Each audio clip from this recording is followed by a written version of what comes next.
मला वाटतं की बरोबर 1 महिन्यापूर्वी मागच्या 20 तारखेला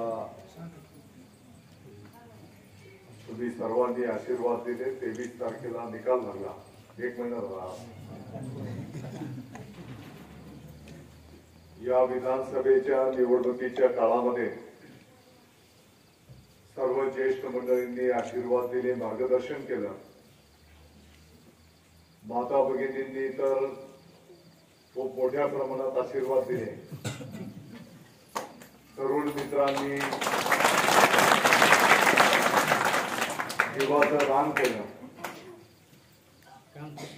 अगदी गावातून कोण बाहेर गेलेले आहेत त्यांच्याशी संपर्क साधणं, कोण अगदी दुसरीकडे जरी कोण राहायला गेला असेल तर प्रत्येक मतदार राजापर्यंत